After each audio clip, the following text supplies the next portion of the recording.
That's on the table. There's just one copy, if you need a copy. It's right off of Kings Highway. I'm from New York, and I can find it. It's 24 hours. When you wake up in the middle of the night, instead of going to Wawa for an apple turnover and coffee, go to the food bank, just grab a can of corn or something out of your closet. So we're there. Now, table captains, make sure that everyone signs in, okay? What's that? Yeah, thank you, Mike.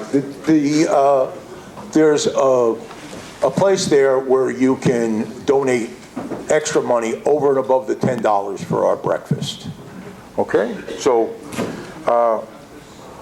we'll start by introducing new members. Introduce yourself. I'm sorry? Introduce yourself.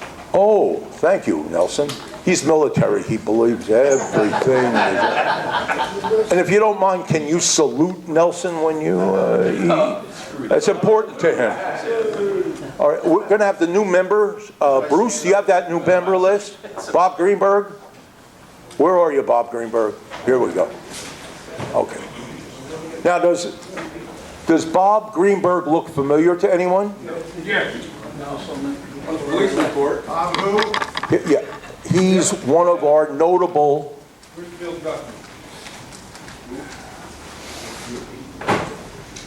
Druckmann. Yeah, okay. Come on up here. Come on down. Happy birthday. Why would he go back there when there's no microphone? Don't worry about it, Mike. Okay, Bill. There you go. There's the camera. Perfect. All right, here we go. Bob Greenberg. If he looks familiar, he's been voted outstanding athlete of our club. He was a high school wrestler at Asbury Park High School. So if he looks familiar, this is Bob. And if he puts you in a headlock, a full Nelson, a half Nelson, no offense, Nelson. Believe me, just ask him to please stop, and God forbid, don't say ready wrestle to him. He goes off. Bob, our new members. Yes. First of all, good morning, gentlemen. Good morning. Okay. Right now, our membership stands at 136. We have 8 new members. Unfortunately, only 3 are here this morning, and I'd like to call them up. Joel Greenwald, please. I know you. Come on up. Jim Rosenthal. Not a new member. This is a sweatshirt. No, we'll call you. Apparently, we have a name tag for you. That makes you a new member. Come on in closer. Come on in closer. Come on in closer. Yeah, that's it. That's it. Stuart Wallet. Here he is. Come on. I've been a member for 3 years. Good. That's perfect. That's Jim. That's yours. Stuart, that's yours. Joel, that's yours. Congratulations. Congratulations. Thank you. Congratulations. And shirts, please. If it doesn't fit, we'll get you another. I'm sorry, this is yours. Thank you. Okay? This says Steve somebody. Steve. This is a large. That's all. You'll trade it with Ron Ettinger. You have anything smaller? Ron Ettinger. Yeah, just trade it with him. You can use it, okay? Okay, gentlemen? Go ahead. Thank you. Tell them that they can trade their shirts. Ron? Yeah, if your shirt doesn't fit, we've got more. Unfortunately, the guy who's got all the shirts is on vacation. Now, for some of us, vacation is 24/7. For him, it's not. Okay, that's it from me. I'm out of here. Thank you. Okay. We have one guest today. Would you mind standing up? This is a fellow Centennial Miller. Please introduce yourself. And we've been living in Centennial Ville. Well, we've been living in Terry Hill since 1977. Guys, someone speaking, please. And but we moved to Centennial Ville about 3.5 years ago. We're in the beer, and I'm here with my friend Steve Sturz, who was our next door neighbor in Terry. And you're a physician? Retired Yeah, and what was your rheumatology. rheumatology? Okay. Everybody's doing knee band, and if you can't get up. Okay. And we checked this out, we have room for a rheumatologist. Somebody Kind of overloaded with the gynecologist, and it's just not, you're not going to get any customers. One of my colleagues years ago used to introduce me as a rheumatologist as a hotel doctor. Okay, probably the most important thing I have to share today is our meeting, our April meeting is going to be on April 21st, because the last Sunday of the month is Passover. Remember Pesach? So it's April 21st. And we're going to have a dynamic speaker. He's a former Secret Service agent. He was assigned to 2 past presidents. He's been to Israel with Henry Kissinger, and he was on a detail when President Biden, after he was a vice president, he was on his detail. And he's worked with the NBA. So I encourage you to come. I encourage you to come to all the meetings, but I needed to welcome the Zoom people. We Zoom all of our meetings, and I wanted to remind everyone in the corner, we have books and food, and we have our 50-50. Now, Jerry and Steve, can you just raise your hands? Oh, and Howard, okay. I didn't know you had a third guy here, okay. Has he been cleared, vetted? Okay, we're giving him a lot of money to handle. Okay, so please make sure that you you stop by the 50-50. It helps us supplement our breakfast costs. And now, for the pledge, I'm going to ask the senior officer to please lead us in the pledge. Please rise. And Howard, if you could come up, we're going to do hot tikva. Face the flag. Put your hand on your heart or salute. I pledge allegiance to the flag of the United States of America and to the republic for which it stands, one nation, under God, indivisible, with liberty and justice for all. Thank you. And we're going to sing hot tikva. If you need help with the words, and then we'll do the motzi after hot tikva. But thank you, Alan. Please raise your hand next time. Kol lava leva nefesh yehudi homiya Yisrach kadima ayim tziyam Sophia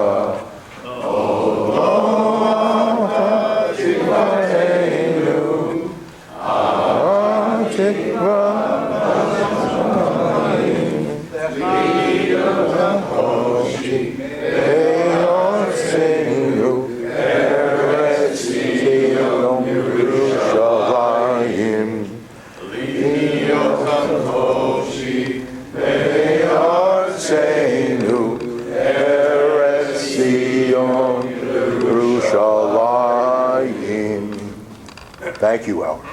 Okay, guys, we're going to go to breakfast. If you need help going to breakfast, can you go up first? Oh, the motzi. Alan, you only reminded me once. Okay? That's on you. Okay, go ahead, please. Good morning. Please join me. Baruch atah Adonai Eloheinu melech haolam hamotzi lechem min haaretz. All right, as we move along, I was remiss in forgetting, we also collect eyeglasses. So we have the food, we have the books, and eyeglasses. They're right in the corner. Now, Randy, of course, he is our IT guy, and he has a short presentation for us. Hey, Randy? Yes. Can you turn your phones off, please?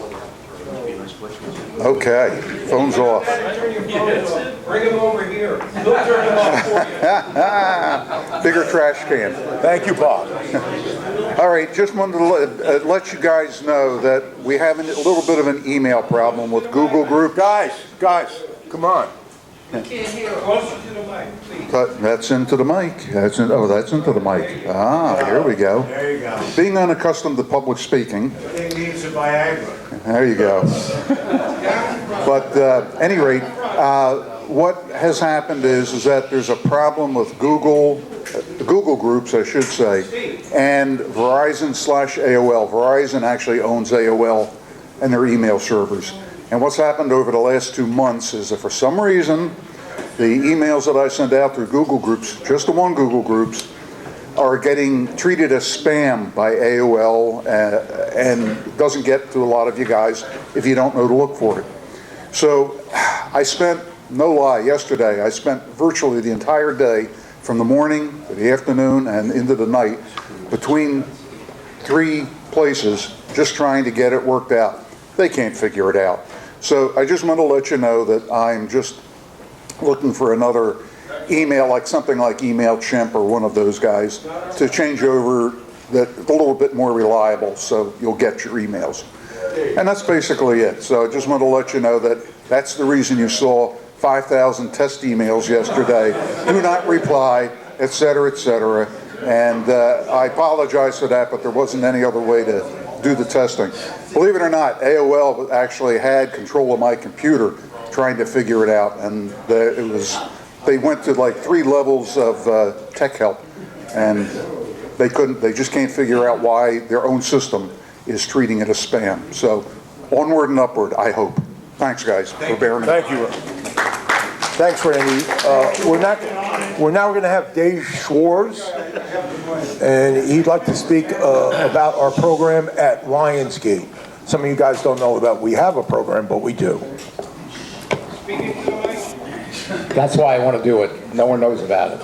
First of all, I'd like to thank everyone who have sent cards to me. My brother passed away 3 weeks ago.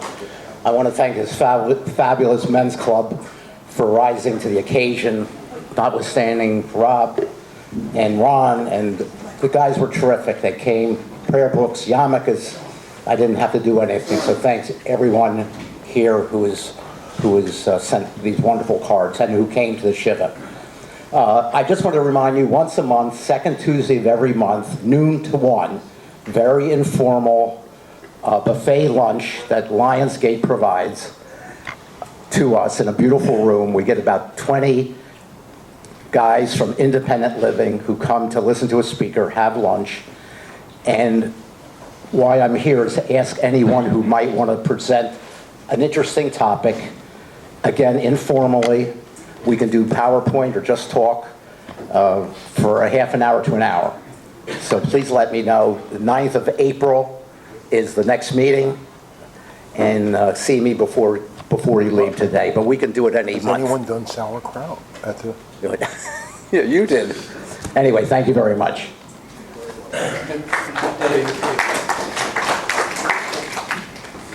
I did a presentation, I'm not trying to be funny here, on sauerkraut at Lionsgate, and we had a group of it's a serious subject, and we had a group of 20, and more than half stayed awake for most of the presentation, most of it, okay?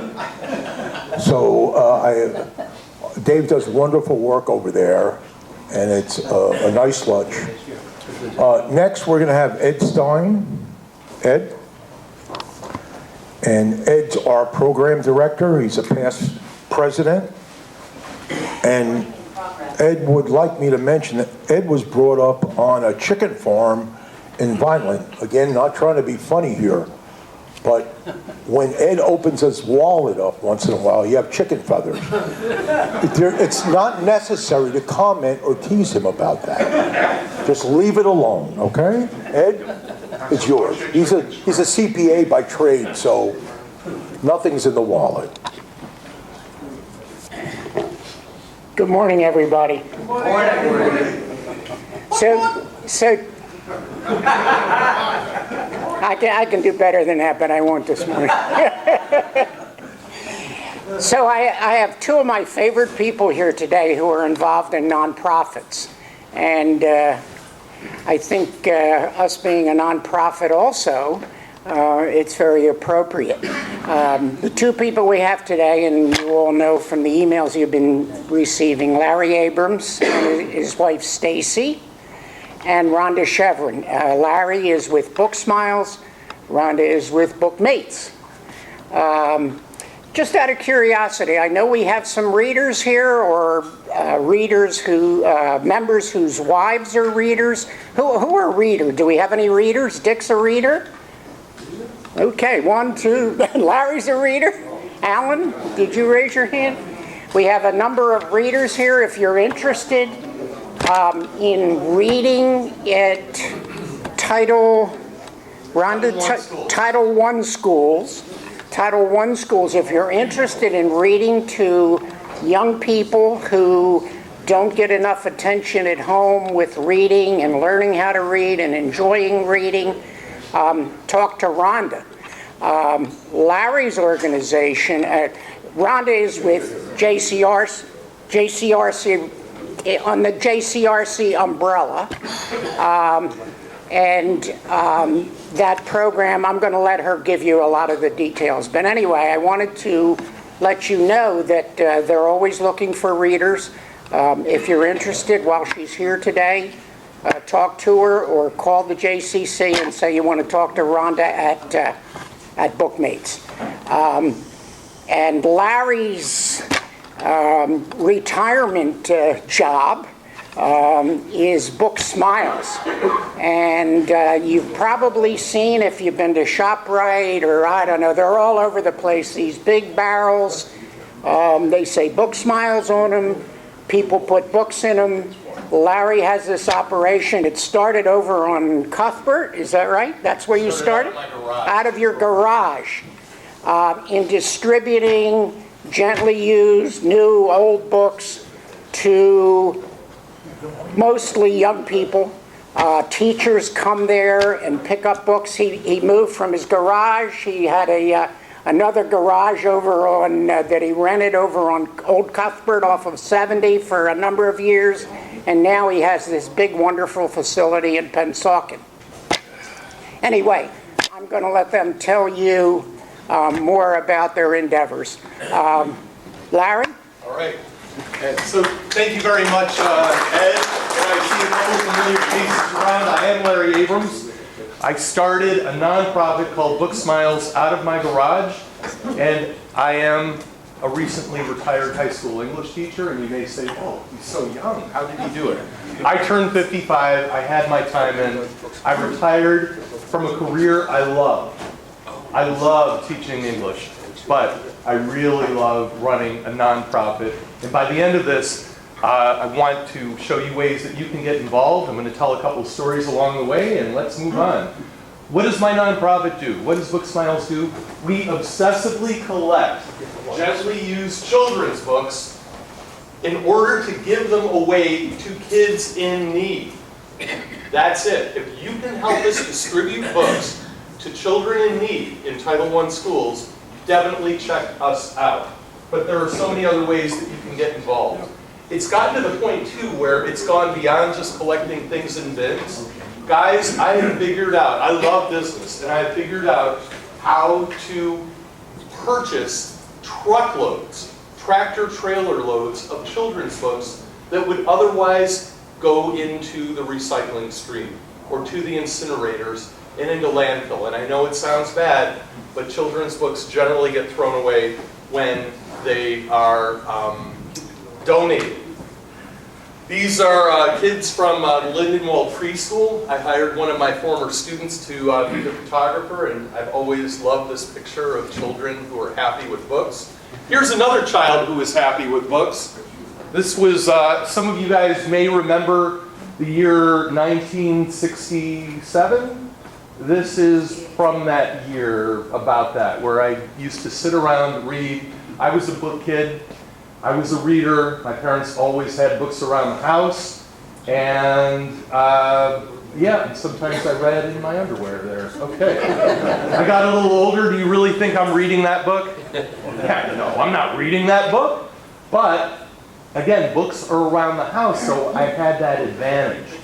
Kids exposed to a lot of reading and literature from a very early age tend to do very well in school.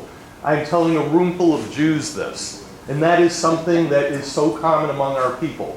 What is a Jewish home if it doesn't have books? It's not a Jewish home. Every Jewish home has books. I don't care how poor you are, even the very, very poor Jews figured out how to get books for their kids. Anyway, I grew up, I became an English major. I was always very proud of my library. It was a very big deal to me when I was a young guy, but I went to the University of Rochester. I had an NROTC scholarship. You're from Rochester, very good, we have to talk. I was there in the 80s and it was good. And then I had a great job the day after I graduated from the U of R because I got commissioned in the US Navy. That's my grandma right there. I'm from upstate New York, and my grandmother was born in upstate New York, but I served on board an aircraft carrier, and I was in during the Persian Gulf War, and I wrote a lot of letters to my beautiful wife sitting next to Rhonda, who's laughing. I think she still has them, and I used to look forward to those nice perfumed letters, and then I waited and waited and waited for my wife to write, and she did not keep pace with me, but that is... Larry, which aircraft carrier? That was the USS Kitty Hawk that has just been torn apart, sold I think for $1, and it's, I think in Texas, being ripped apart. But I took that around the horn, saw South America, did a Westpac on it, and yeah, it was slow. I was an unrestricted line officer. After that, I decided one of my enlisted guys thought I would make a good teacher, and that's when I decided to start working on my master's at TCNJ. Could not get a job teaching high school English in the mid-90s. It was really hard. There was a real glut of teachers. So I became a Kinko's manager. That is where I learned how to read a P&L. That is how I learned business and running a very efficient business. And so that's me in 2017 as a high school English teacher. And I never thought it would grow into this thing, but guys, I have grown, like, I now have 4 full-time workers, 3 part-timers. I hired myself. This thing is really getting big, and we'll talk more about how you guys could get involved. I always wanted to open a used bookstore, and I am living the dream. I was a teacher, though. Where did Booksmiles really start? It came from teaching. So that's me as a first-year teacher. That was my last teacher ID. I taught in Moorestown for the first 3 years of my teaching career. I taught the sons and daughters of millionaires. These kids had everything. They had great reading scores. Then I found myself in Lindenwold. I don't have to tell you about Lindenwold. A lot of need. BookMates, I know, is, like, works in Lindenwold type schools because these kids need the enrichment. Moorestown kids generally go to a 4-year school. And if you don't go to a 4-year school and you're from Moorestown, people wonder what's wrong with you. It's kind of like that. Again, for Jews, that's our thing. Our kids generally go to college, and if you go, God forbid, to a community college, people are saying, what is wrong with that person? Hey, look, Lindenwold, maybe 10% of the kids went on to college. In Lindenwold, I taught kids in 9th grade who had 3rd, 4th, and 5th grade reading levels, and they were born in America. Where are you going to go in life if you have a 3rd, 4th, 5th grade reading level in the 9th grade? And I was a good English teacher. I could not move that needle. If you don't acquire the reading habit before 4th grade, you're going to have a really hard time catching up. You're not going to go to college if you have a 5th grade reading level when you graduate. And that's what BookMates does. They go right in there, right into the trenches, reading to kids. And if that is your thing, if you have a little extra time, please talk to Rhonda. They definitely need more men getting in there and reading, because kids need to see positive male role models who love reading. That's me with my classroom. I'm a messy guy, but yep. Bethel is my shul. And here's another reason that started Booksmiles. Teaching kids about Tikkun Olam. I was a religious school teacher for many years at Bethel. And so for years I would teach kids about Tikkun Olam, but I wasn't really living it. I was talking about it. And that's another reason why I love to be able to save books from the pulpers and get them into the hands of kids who really need them. So these are Beth Sholem kids. You guys might recognize a couple of these kids. My friend Jay Reuter, and Fred and Zena. You guys know Fred and Zena and Jay? Anybody? Yep, couple? Okay. Yep. Booksmiles also came from a very embarrassing place. When I was a first-year teacher, it was very important for me to get a classroom library. But books are expensive. I went to the Cherry Hill Library one day, opened up the dumpster, and lo and behold, there were books they were tossing. So I scooped a bunch up, took them back to my classroom. Then I went another day, did the same thing. Great books. They looked great in my classroom. The third time I went, I heard a car kind of pulling in up next to me.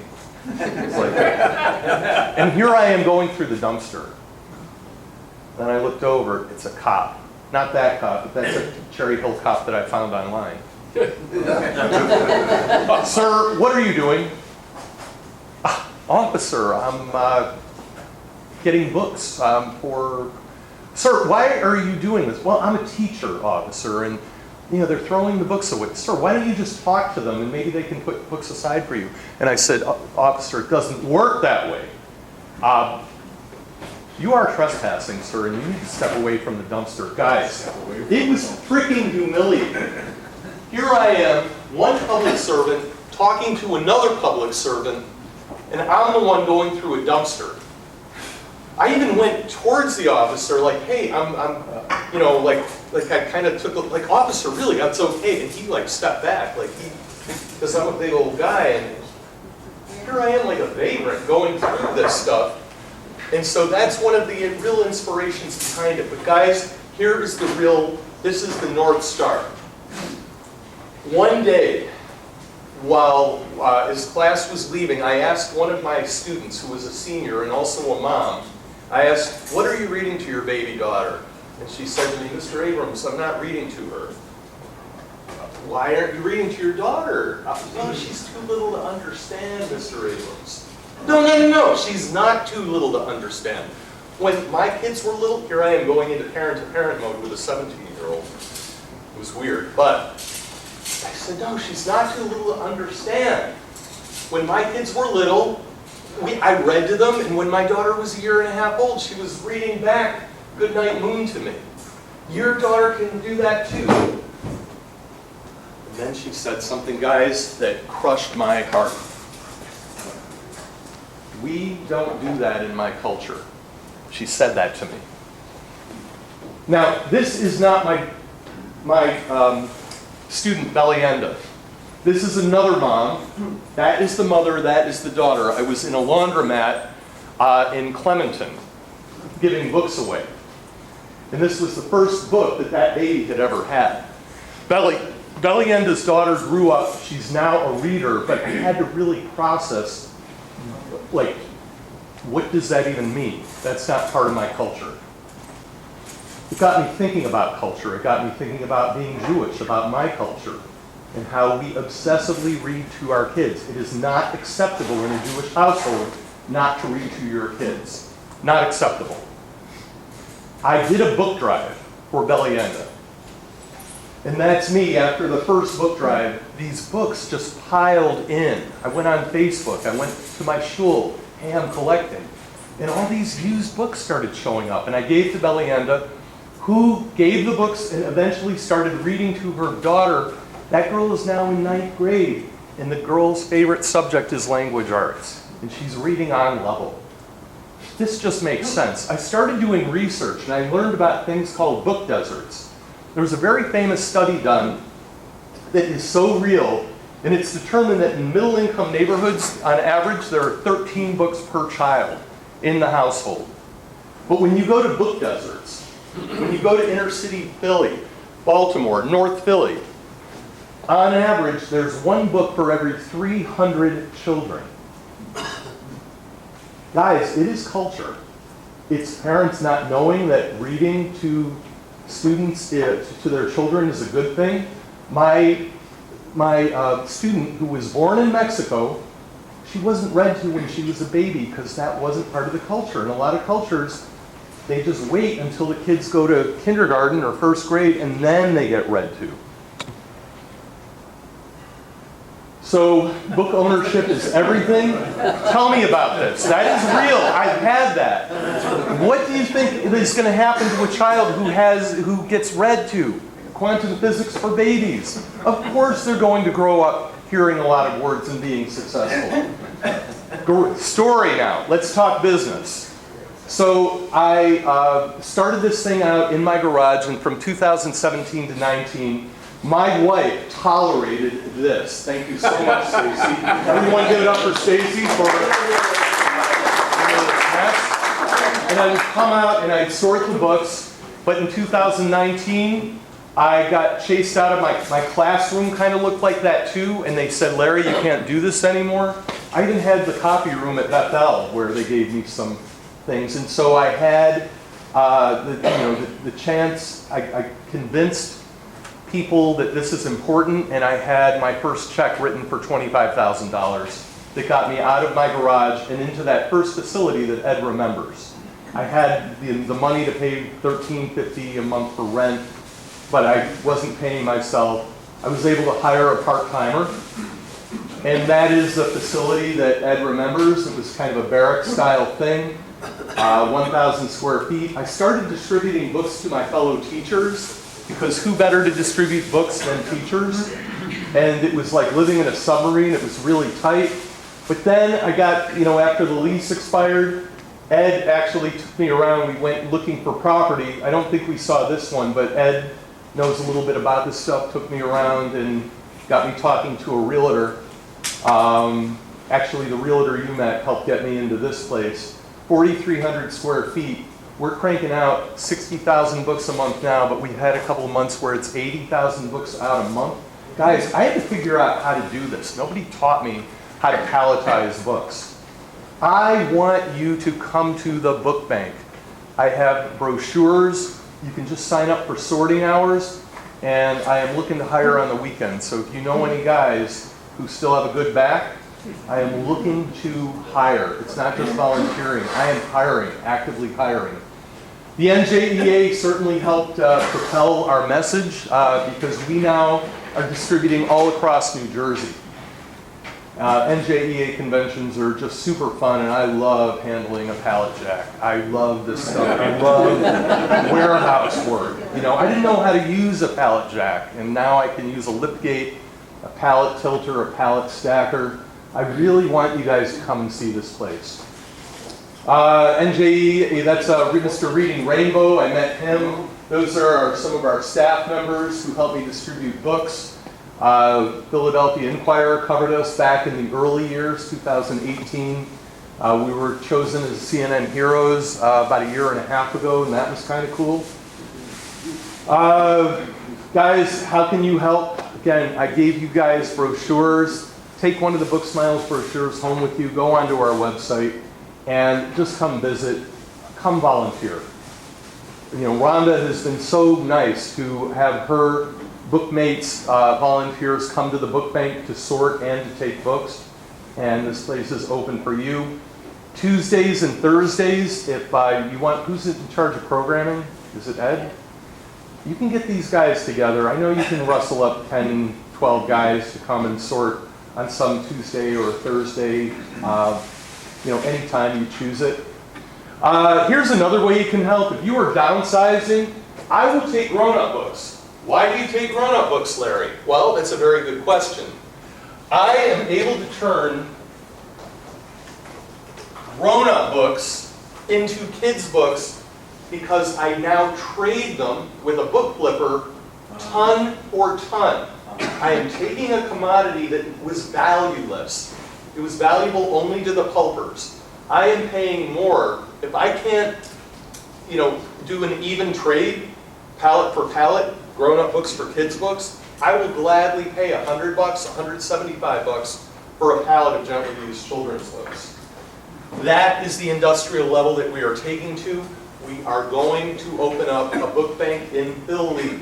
There's some Philly guys here. I know there are. There are definitely Northeast guys here. We're going to build a book bank in Philly. It is going to happen. With that comes, here's some more stuff. Sometimes we get interesting things donated, and that is a signed Stephen King paperback. We're able to turn that into $200. The person who sold that for me made $100. Booksmiles made $100. So some people will donate books that are quite valuable. And there's Julia Child's book, first edition, Bon Appetit. And Julia Child, Paul Child signed it. That was kind of cool when that came through. We need you to become a volunteer. There's Jim Ward. He is a Marine. There's no such thing as a former Marine, but he's this incredible guy in his mid-70s who clears out bins. He is just amazing. We have collection bins all over the state. If you know anyone willing to volunteer their time to paint a bin, who can do it professionally, we need sharp-looking bins that look like that. It helps with brand recognition. This woman is not only a board member, but she collects in her Gladwin mainline garage. So we always need people like adults to help collect books. This is my former student Antoine, and that's your Elise. These are two Lindenwald students, again, who painted. Just in closing, for those of you who are tech savvy, this will take you to are any of you guys rocking Instagram? A couple? Well, you can take a picture of this and get onto our Instagram. Finally, one way to help, if any of you know any hedge fund guys, I will make time out of my busy day to talk to a hedge fund guy who is interested in investing in Booksmiles. Someone who just is at a point in their life where not only do they have a beautiful library that they'd like to donate, but if they can help me get the funding to open up that book bank in Philly where we will be able to distribute up to 2 million books per year out of Philly. We're going to get South Jersey distributing 1 million books per year. It is beginning to happen. And I have just time enough for a couple of questions because I was told about 20 minutes. So I can take a couple questions right now.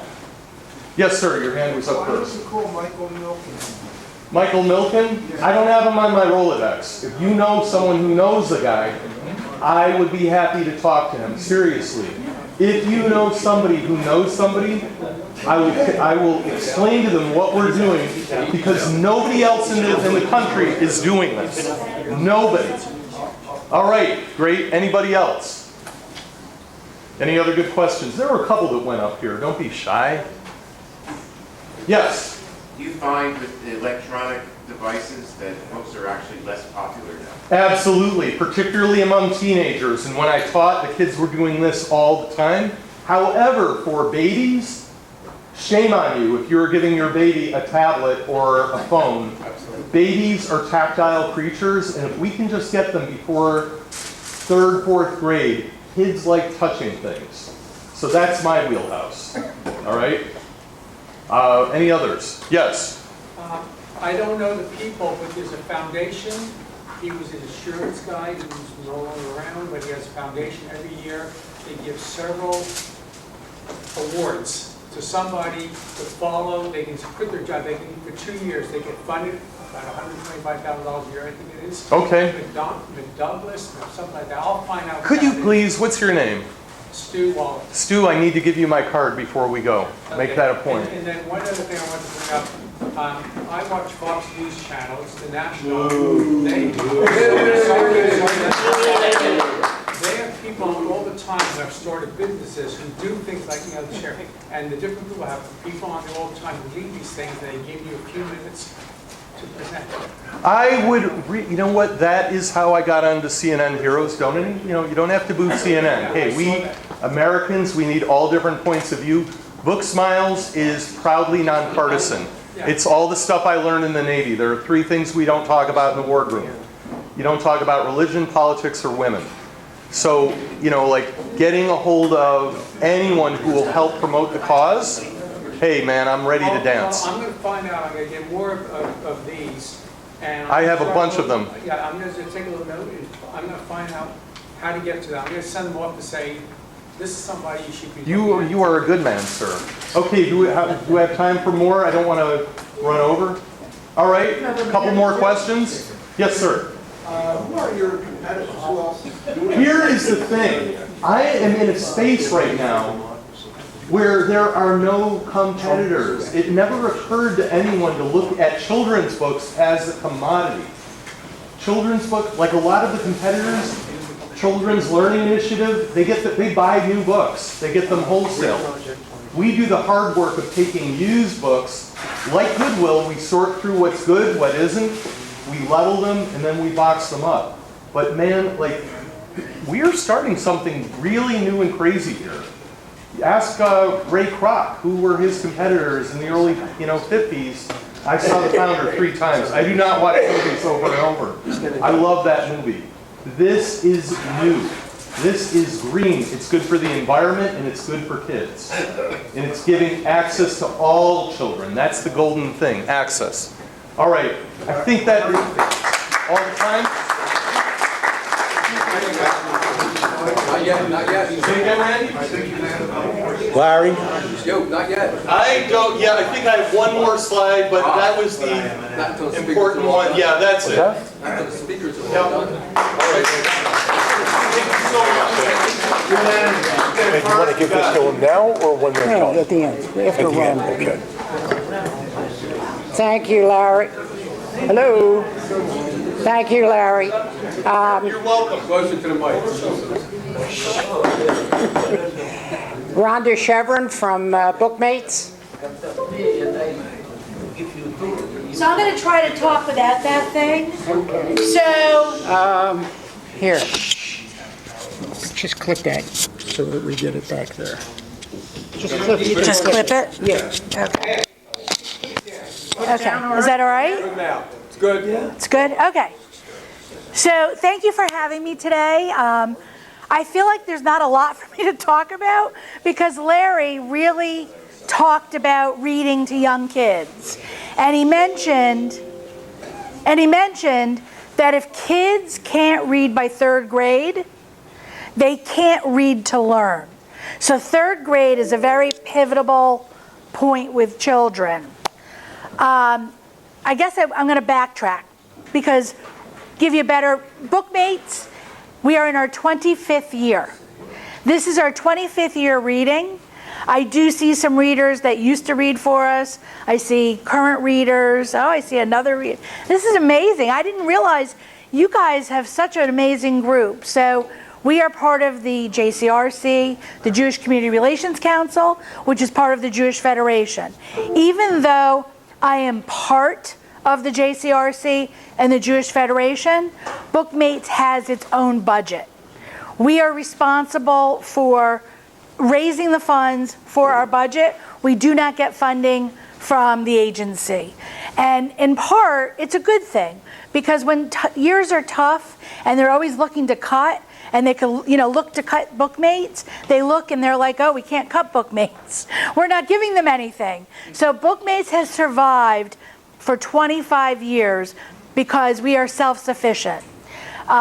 We raise all our own funding. Our biggest donor, Townsend Press, Judy Nadell and John Langan, they actually just endowed their gift. So we are looking for matches. So we're always looking to raise funds to keep going. So just to give you a little history about BookMates, we started in 2 schools in the city of Camden. We are now in 15 different school districts, and we are in about 33 schools. Pre-COVID, we were in more schools. We had 300 readers pre-COVID. COVID knocked us down. I mean, schools closed. We went virtual. We had about 90 readers virtually. And the first year of COVID was actually not a bad year for us because we knew we were not in the schools. We were just remote. Second year, it was a back and forth. So it was a tougher year. Third year, building back up. So now we're back up to over 200 readers, and we are looking for readers. We are looking, and specifically for male readers. The role model of a man working with a child is just incredible. And I could pick on, I have Alan Moldoff, who's a current reader. I'm going to let him say a couple. What do you want to say about BookMates, being a reader? Well, one, it's an excellent program. And two, what Ron is saying is very true. I mean, I think a lot of these kids, quite frankly, don't have fathers at home. So when you come in, you are a male figure that really is a role model for them. And I really can see that from both boys and the girls. I mean, I come in and they can come in tomorrow, because they really crave that kind of relationship with men. So it really is very important for men to participate in this program. Yeah, and our biggest need is in the city of Camden, which Alan reads in Camden. Ed, who you guys all know, your past president, his wife has been a reader for years, and she's in Camden. And a lot of times you say Camden, oh, I don't want to go to Camden. Really, during the day, it's fine. You go to the school, you park in the parking lot, and you leave. I wouldn't recommend going there at nighttime, but during the day, I really, knock on wood, someone find some wood. We've never had any issues. 25 years supporting the city of Camden, where they're right next door to us. I mean, they are 6 miles away. That's nothing. They are 6 miles away. And do you want to know the number one thing that people in prison have in common? Can anyone tell me that? Well, Larry, you don't get to tell me. Another book expert. Their literacy levels. That's what they have in common. There are prisons that actually look at 8th grade and 7th grade reading tests across the country to determine how many prison beds they're going to need down the road. There is a direct correlation between literacy and committing a crime. So we really need to help these kids. And as Larry really talked about, the inner cities and the need. We also have schools in Marlton, in Cherry Hill, in Collingswood, in Willingboro, Riverside, Delran. I mean, we are all over South Jersey, and we hit pockets of need. Every district has some need, but our biggest need, again, are in the cities. Willingboro, Camden, Riverside, Browns Mills, we're all the way up to Florence. So I know there's like a lot of retirement places up in Florence that are beautiful, and we have some readers from there. So we're looking for readers all over South Jersey, Burlington, Gloucester, and Camden. So we are spread out. I'm going to talk a little bit more, and I'm going to answer questions, but I want you guys to see a quick video of BookMates. So can we put the video on? Great. Can I give you a cup of coffee? Oh, I'm good. No, I'm good. What do you love about reading? Can we dim the lights? I feel like I learned something new and experienced something. I love books. I like reading about children and flowers. I love reading about dinosaurs. I like books with a lot of colors. And then the things and then I've volunteered for several different organizations doing several different things. Reading to these children has definitely been the most rewarding experience I've ever had. Come back here, David. It's not so hard with that because once you come into the classroom, all students are good and I have it too. If I don't know the words, Miss Anthony will help me with the words. I like the brown bear. They're like, brown bear, what do you see? I see a children looking at me. I wish we could have a BookMate for every student in every class in every school. Their vocabulary is just broadened so much because they're exposed to so much different things that I can expose them to. And that one-on-one attention really helps, really gets them excited, and is a really positive thing. Long for them. Each week, officers from the Camden County Police Department will sit down with kids one-on-one to foster reading and build relationships. BookMates is a read out loud literacy program. There you go. I do not like reading on here. We are in 38 schools throughout South Jersey. We send individual readers to read one-on-one with students. I have to tell you, it's an unbelievable experience. It's a privilege, actually, to be doing this. When I walk through the door of the classroom, the kids' faces light up and they call out my name. We've had BookMates here in grades pre-K through 3 at Veterans Memorial Family School for years. And personally, I have had the same bookmate, Mrs. Stein, during that whole time. It's just a love that you get for the kids that you have. You never walk out of there not loving them, not wanting to go back and see them the following week. I look forward to it. It's a happy place for me. I truly enjoy reading with my students and helping them discover great things about books and learn to do things like find messages and hints in the illustrations, to look for wordplay. So you put all these factors together and that builds confidence, and confidence builds better readers.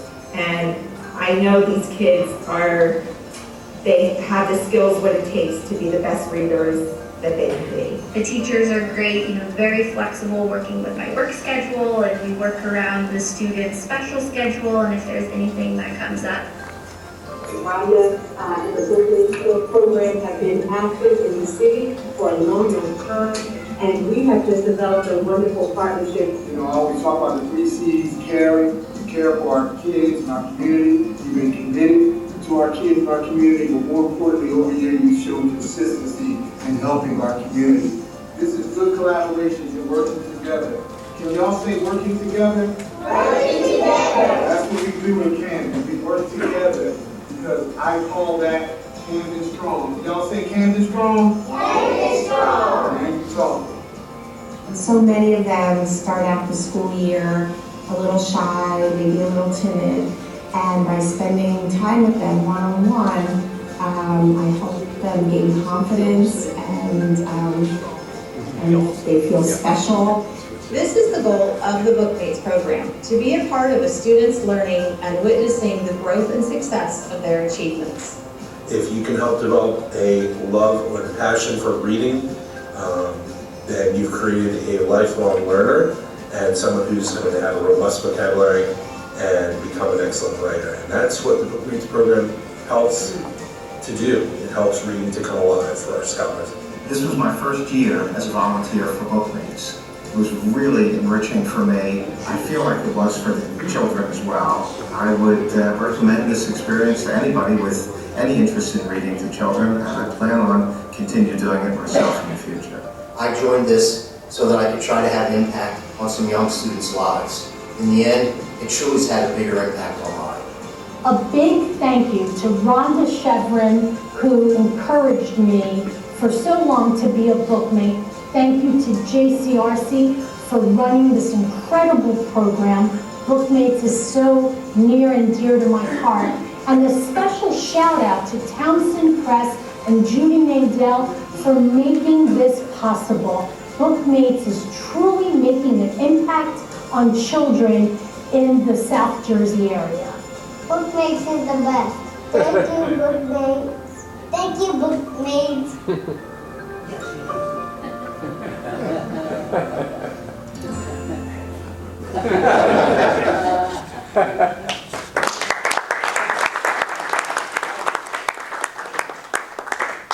We have we're already going into questions, yes.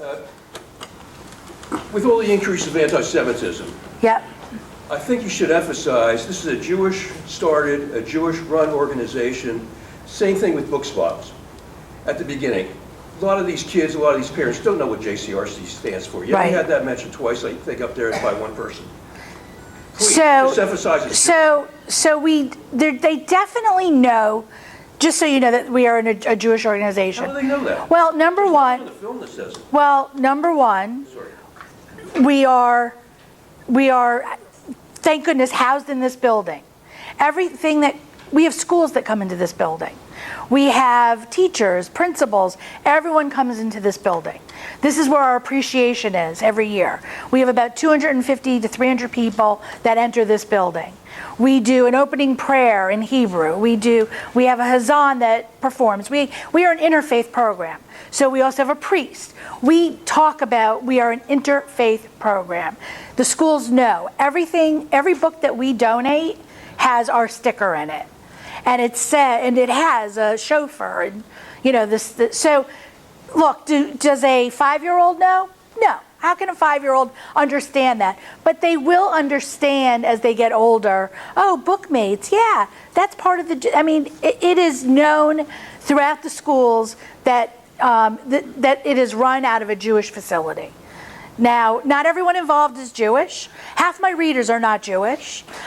We partner with the Catholic Jewish Commission. So it is definitely an interfaith program.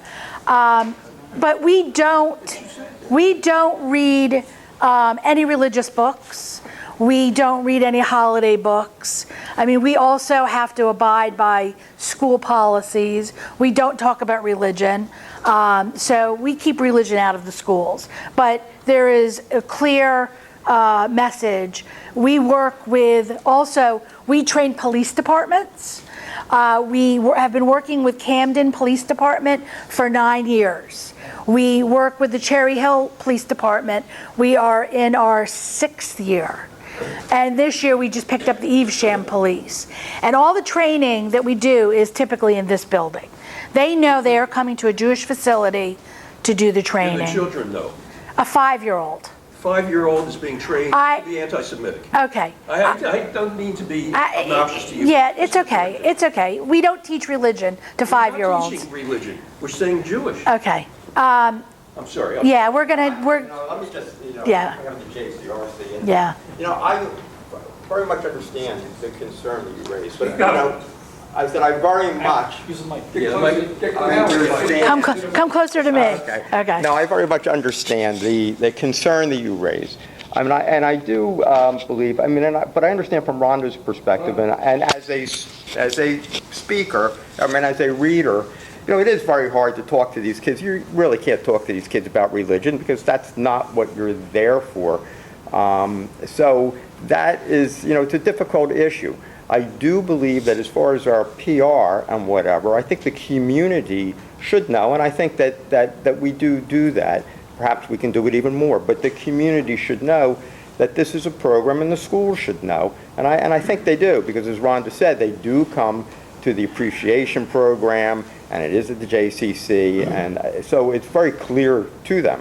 When especially we invite teachers to come to that also, that the teachers also understand that this is a Jewish organization that is really promoting, that is really administering this program. So I just want to take it another step farther. So not only do we provide BookMates to the schools, I actually have introduced Helen Kirschbaum, who is the director of our Holocaust Education Center, to many schools. In fact, I just met with a school the other day and we, in conversation, what other programming do we do? Well, Holocaust education is mandated in the schools. So when I go in and talk about BookMates, I also talk about other programming that we offer. So the schools know that we're part of a big system, and Helen and I actually have a lot of crossover between schools. So there is no question schools know who we are because we offer. Well, this logo is worth $1.2 million. So? Well, we wouldn't survive without it. So this is the logo. In fact, it just changed, and it's going to have Judy Nadell and John Langan's name in it because that's who supports us. So our logo is dictated by who sponsors us. And that's like any logo. The Rob Goodwin, it says Rob Goodwin. I mean, there's some politics involved. Yeah, there's definitely. I mean, that's, look, I would, But your concern, yeah. I share the same concern. Yeah, and also we are not doing this because we're Jewish. Just so you know that we are doing this because we're giving back to the poorer communities that need us. This program was started in 1999 by Bud Feinberg. Went to Washington. He heard Bill Clinton speak, and Bill Clinton said, "We need you guys to help your neighbors. We have a literacy deficit and kids are not learning how to read." Bud brought this program back to the Federation. The Federation wouldn't fund it. He brought it back to JCRC. They couldn't fund it. They didn't have a budget to fund it. He raised the money and he funded a big portion himself. So, you know, we're not doing this to advertise that we're Jewish. We are Jewish, and we're very proud that we're Jewish. But again, it's an interfaith program, and we partner with the Catholic Jewish Commission. So we have a lot of over 50% of our volunteers are not Jewish. Yes. If I became a reader, would you object if I wore this shirt with our Star of David? Not at all. Not at all. Well, I actually support what is being said by Right. my colleague. Okay. I think it would be really important for a 5-year-old and a 6-year-old to hear a word Jewish associated with help. Because they're going to hear something else. And with the rise of anti-Semitism, they're hearing more. They don't know what a Jew is. But maybe if they knew that we were Jewish, it might sink in later in life. Again, we are not talking about religion in the school. I'm not talking about religion. I'm Right. talking about Jewish identity, culture. Right, I understand, but we're not discussing it.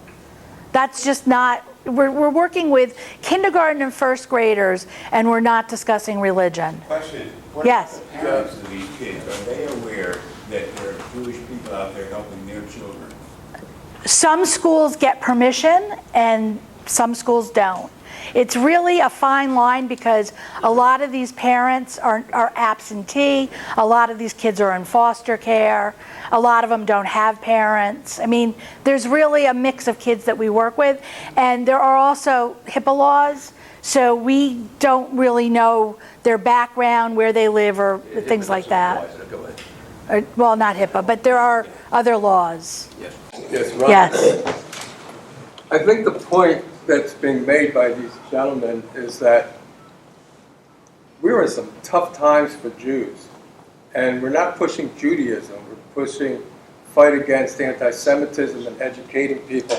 And I recommend, as a former president of the Jewish Community Relations Council and one of the people who voted on allowing BookMates to be part of JCRC, that like just on this last slide, so at the bottom, a program of the Jewish Community Relations Council.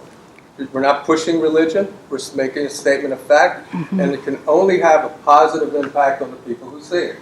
So I appreciate that, Mike, and all of our literature always goes out with 2 logos. The JCRC logo is always included on any of our literature. It's not, you're right, but this is a video, and it was done at the appreciation, and you're right. There should be another logo on this. I was going to say, you said the logo. Yeah. And this is just a video. Right. But in your logo, does it, other than this, does it always have JCRC on it or not? No, our logo doesn't, but. Well, I think that's what Mike said. Well, Why don't okay. you have JCRC on the logo? Do you want to know the truth of it? And I wish I wasn't being filmed, but I do a lot of grant writing, and honestly, it's very hard to raise funds. And I go to a lot of organizations that support Catholic charities, and I'm trying to get money from anyone that will help us. And honestly, the BookMates logo, sometimes I have to gear it towards, like, there's a Conley Foundation, only supports Catholic charities. Now, we do support kids that are not Jewish. So when we write the grant, we have to focus in on, when you are a grant writer, you look at what their mission is and you write the grant based on their mission. If we don't advertise in all places because we wouldn't get the funding. I mean, it's like anything. The world operates based on where the money is, and we don't compromise our values, but our goal is to help kids. That's our goal. And so when I'm fundraising and I'm going to, the churches, they know I'm Jewish, but it doesn't, our logo is our logo. One more question. Yeah, Rand. Yep. Rand. I agree with Nelson. I just want to make a comment or a point. Sure. I think that the difference is between letting somebody know your identity and teaching religion. And that's where this conversation has gotten a little crossed up. End of comment. Yeah, I mean, how do you tell someone your identity without talking about religion? Simple. I'm an American, I'm a Caucasian, I'm a Jew. These are all parts of my identity. Well, let me just, I can tell you just from experience, and there's nothing wrong with what you're saying, because, as a reader, I know that last year, I just in conversation with one of my students, he did say something about maybe celebrating some holiday, I don't remember what it was, and I said to him, well, I'm Jewish. And that did, compute with him. You're Jewish? Yeah, yes, I'm Jewish.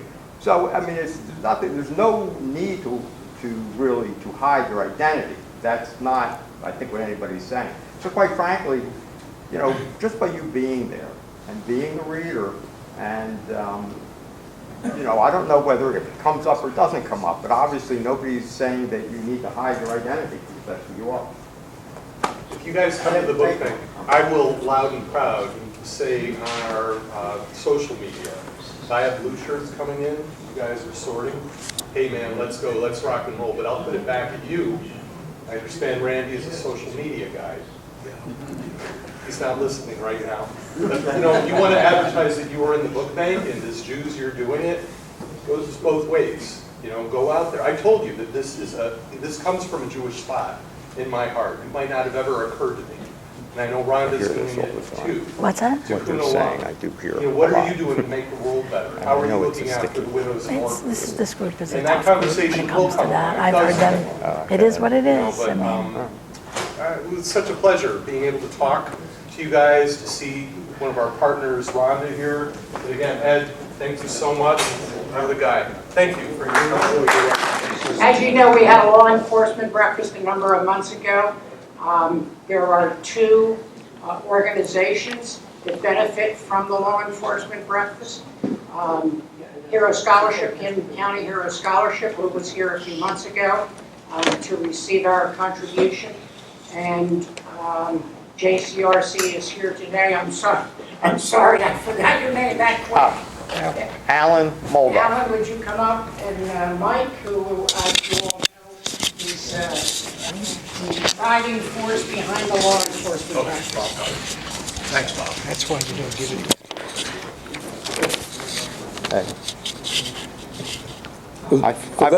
I just want to say, I'm sorry, I didn't bring a video today. I thought I was just coming to pick up a check. Which is one of my favorite things to do, but gosh. Checks in the mail, pal. Checks in. For those of you that aren't familiar with it, the South Jersey Men's Club has been holding a law enforcement appreciation breakfast. I believe the first one was in 1996. You would not believe how it's grown. When you come to the breakfast, we don't need security because almost everybody's got a sidearm. We'll have everything from federal, like FBI and others, military police. We'll have state police. We'll have municipal police. We'll have county police. The chiefs. We work through the chief associations of every single county in South Jersey. And our biggest problem is the auditorium big enough? The real reason that we do this, not just to honor the police, is to build a relationship between the senior management in federal, state, and municipal law enforcement and the Jewish community. So we're not just another minority. We're something a little different and special. The money that we raise, all the profits, we donate to two different organizations, the Hero Scholarship Fund and the Holocaust Education Center. We have a long, long relationship with the Holocaust Education Center. As a matter of fact, it began at Gratz College in Philadelphia. How did all their exhibits come here to this place? Bob, some things take longer, thank you. How did it come here? We actually transported it and brought it here and put it in the museum. I mean, we have a long connection. Well, today it's my pleasure to, on behalf of the South Jersey Men's Club, to donate $1,000 to the Holocaust Education Center. Let's go up here.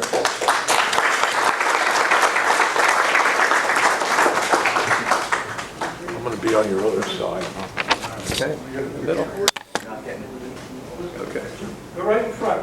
All right, good morning, everybody. It's nice to be here. My name is Alan Moldoff. I am president of the board of the JCRC, which is the Jewish Community Relations Council of Southern New Jersey, the Esther Rabb Holocaust Museum, and the Goodwin Education Center, also known as Rabb Goodwin, is a department of the JCRC. So I'm happy to be here representing them this morning. Helen Kirschbaum, who's the executive director of Rabb Goodwin, could not be here, and she asked me to fill in for her, which I'm glad to do. The Rabb Goodwin Center works every day offering speakers, guest readers, theatrical performances, resources, and teacher training sessions. They help teachers enrich their Holocaust curriculums and teach about kindness, being an upstander rather than a bystander, and combating anti-Semitism and all forms of hate. They are responsible for the community Kristallnacht and Yom HaShoah observances, as well as International Holocaust Remembrance Day in January. But without the support of community members and organizations like yours, they would not be able to continue their programming. They work with a host of community organizations, as well as public, private, parochial, and juvenile justice schools. They reach an average of 30,000 students, teachers, and community members each year. Rabb Goodwin appreciates the support of the South Jersey Men's Club members at the Yom HaShoah each year, but also please know how important your financial contribution is, and that the South Jersey Men's Club is helping us fight hatred and anti-Semitism in South Jersey and beyond. It's really very generous of you. Please accept our sincerest appreciation and thanks for this generous gift.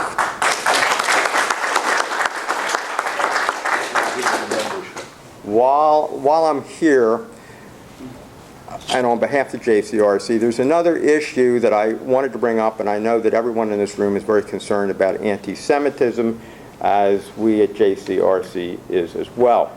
Currently, there is legislation in front of the New Jersey legislature which involves the adoption of the IHRA, which is the IHRA definition. That's the International Holocaust Remembrance Alliance definition of anti-Semitism, and to be adopted by the New Jersey legislature, which would be used for the enforcement of actions against anti-Semitic behavior. Essentially, that definition, I think to its very core, simply asks that Jews and the state of Israel be treated like no other people and no other country, so that the use of double standards in addressing Jews and or Israel should be considered anti-Semitism. So this is in front of the New Jersey legislature. It was actually supposed to have been brought up several weeks ago. It was tabled because there were so many letters written in opposition to this legislation by various groups, Muslim groups particularly in North Jersey. And so they tabled it. Senator Beach, who is the state senator here in our area, is one of the main sponsors of this legislation, and it's very important, and they ask that we also submit letters in support of this legislation. So, so this is something that all of the New Jersey federations are involved in. There's 5 separate New Jersey Jewish federations. I have letters that all you need to do is fill in your name and your zip code, and we can then collect that, and that will be submitted to Senator Beach. So I have those letters here, and I'll just ask that that be done. If we're going to put those letters at the table, the membership table, please grab one on your way out. And actually, if you do that, and then if you just maybe leave it at the desk downstairs, because I think that really has to be submitted sometime this week. Okay, one other thing. As you're leaving. We give our speakers the good ones, free membership. So you and Larry are going to get free membership. Now, if Rhonda would like to be the Jackie Robinson of the South Jersey Men's Club, I'll get you membership. It's a unilateral decision that I'm making here. All right, I know, separation of church and state, we went over that, but now it's this. But thank you, Alan. Thank you. And thank you, Larry. And you'll be up in a minute, Larry. Hold on. I wanted to thank you both again for coming and talking to us. I know all our members are now informed about what great work you are doing in South Jersey. I know it's very necessary work, as you've illustrated. Excuse me, we have to move you to the other side. The other side? Can't get you in the. Can't get you. No, Larry. Larry, come. Don't stand in front of the banner. Let's see. BookMates. BookMates. Booksmiles. Oh, nice. So we have, for the two organizations, a $100 contribution from the club for each of the organizations for the great work that they're doing.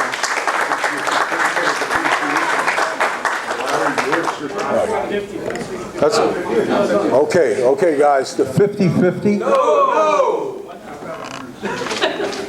We're going to do the 50-50 because the boys want the 50-50. They're going to leave. They're going to leave that before we. That 50-50 is always last because they leave into the 50-50. I understand that. The boys have asked me, Jerry and Steve. They can wait. Yeah, Larry, can you come up? Sure. This is our 50-50. Make an announcement. Jerry and Steve and Howard run our 50-50, and this is... All right, here goes. And I've got a ticket, and the ticket has... Numbers. Yay! 6, 1, 0, 7, 9, 0. Yeah. Who is the lucky winner? This gentleman right here. Come on up. I want to thank everyone who participated. We'll try to make this quick. Nelson Mellitz and I, who worked on the Army base back in 2018, have maintained relationships with different soldiers and different people who are involved in the IDF, sometimes at a high level. As you know, about a month or so ago, we raised money for things that the IDF units needed. Now, excuse me, guys. This morning, we spoke to people in Israel and soldiers who received what you donated, okay? Now, we've done this several times, and we did this time along with the Jewish war vets. Nelson, would you mention something about how they're participating also, please? Good morning, everybody. First of all, I want to say I highly support BookMates, Booksmiles. Great organizations. I encourage everybody else to support them. Okay, we know our brethren over in Israel are under attack. They're defending themselves. We have to get the hostages freed or their remains returned to Israel. At the same time, the Jewish war veterans, South Jersey Men's Club, are supporting our brothers and sisters in Israel. We're doing that by sending over supplies that they need. If we had the ability, and we don't right now, we'd show you some pictures of these supplies being received and distributed. But we're going to continue this. We've had donations from the South Jersey Men's Club, the Jewish war veterans, individuals, and we'll continue to need donations. But at the same time, we're doing something from this club to help our brethren in Israel, and we will continue that. And thank you for that support. So that you know, the things that we sent this time were tourniquets and dark T-shirts. They can't have light because that might show up when they're in the field. And we've also done insulated underwear when it was cooler about a month or two ago. And it saves lives. Thank you.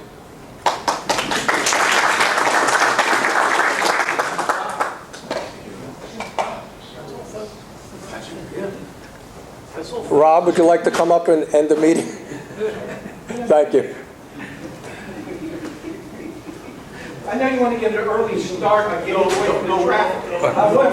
The Mets aren't on until 1:15. By the way, we'll send out that short little video, it's less than a minute, of the soldiers thanking you, South Jersey Men's Club. We'll send it out by an email to everyone sometime today or tomorrow. Thank you, Nelson. Thank you, Mike.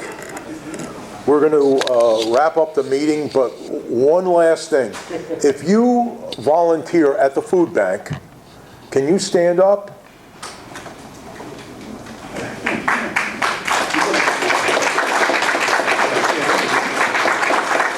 Okay. Thanks, guys, and thanks for all your work. Guys, don't forget, our next meeting's April 21st, not the 28th. It's the hoedown on May 5th. That pink sheet you can take. And thank you. We're going to adjourn. The picnic? It's a week after Passover. Picnic on June. Don't know why, but it's a good question. I'm sorry, June 6th is our picnic. June 9th. June 9th is our picnic. June 9th is our picnic. You're allowed to take your wives. No hoes involved. Thanks for coming, guys.